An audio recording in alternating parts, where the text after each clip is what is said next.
ಸರ್ವೇಭ್ಯೋ ನಮೋ ನಮಃ. ಎಲ್ಲರಿಗೂ ರಥಸಪ್ತಮಿಯ ಶುಭಾಶಯಗಳು. ಜಗತ್ತಿಗೆ ಬೆಳಕನ್ನು ನೀಡುವ, ಕಣ್ಣಿಗೆ ಕಾಣುವ ಪ್ರತ್ಯಕ್ಷ ದೇವನಾದ ಸೂರ್ಯನಾರಾಯಣನು ಜನಿಸಿದ ಶುಭ ದಿನವೇ ರಥಸಪ್ತಮಿ. ಮಾಘ ಮಾಸದ ಶುಕ್ಲ ಪಕ್ಷದ ಈ ಪವಿತ್ರ ದಿನದಂದು ಸೂರ್ಯನು ತನ್ನ 7 ಕುದುರೆಗಳ ರಥವನ್ನು ಏರಿ ಸಂಚರಿಸುತ್ತಾನೆ. ಸೂರ್ಯನ ಕಿರಣಗಳು ಕೇವಲ ಬೆಳಕಲ್ಲ, ಅವು ಸಕಾರಾತ್ಮಕ ಶಕ್ತಿ ಮತ್ತು ಜೀವ ಚೈತನ್ಯದ ಸಂಕೇತ. ಸೂರ್ಯದೇವನು ಬೆಳಗ್ಗಿನ ಜಾವ ಬ್ರಹ್ಮನಾಗಿ, ಮಧ್ಯಾಹ್ನ ಮಾಹೇಶ್ವರನಾಗಿ ಮತ್ತು ಸಾಯಂಕಾಲ ವಿಷ್ಣು ರೂಪದಲ್ಲಿ ದರ್ಶನ ನೀಡುತ್ತಾನೆ ಎಂದು ಹೇಳಲಾಗುತ್ತದೆ. ಸೂರ್ಯಾರಾಧನೆಯಿಂದ ತ್ರಿಮೂರ್ತಿಗಳ ಅನುಗ್ರಹ ಲಭಿಸುತ್ತದೆ ಎಂದು ನಂಬಲಾಗಿದೆ.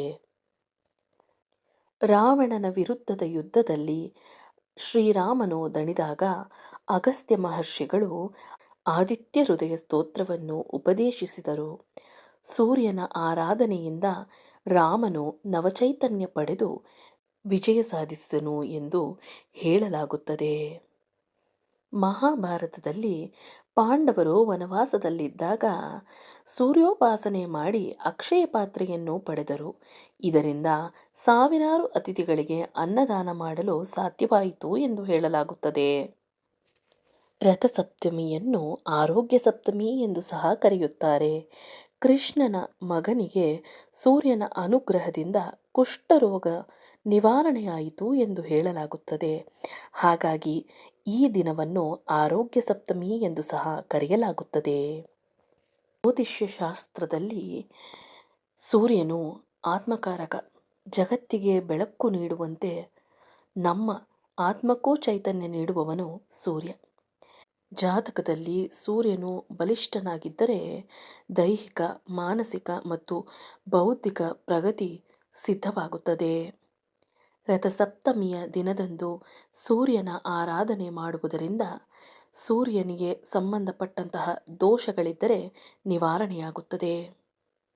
ವಿಶೇಷವಾಗಿ ಸರ್ಕಾರಿ ಉದ್ಯೋಗದ ಆಕಾಂಕ್ಷಿಗಳು ಮತ್ತು ಸಮಾಜದಲ್ಲಿ ಗೌರವ, ಪದವಿ ಮತ್ತು ಉನ್ನತ ಸ್ಥಾನವನ್ನು ಬಯಸುವವರಿಗೆ ಈ ದಿನ ಪೂಜೆ ಮಾಡಿದರೆ ಅತ್ಯಂತ ಶುಭದಾಯಕ ಎಂದು ಹೇಳಲಾಗುತ್ತದೆ.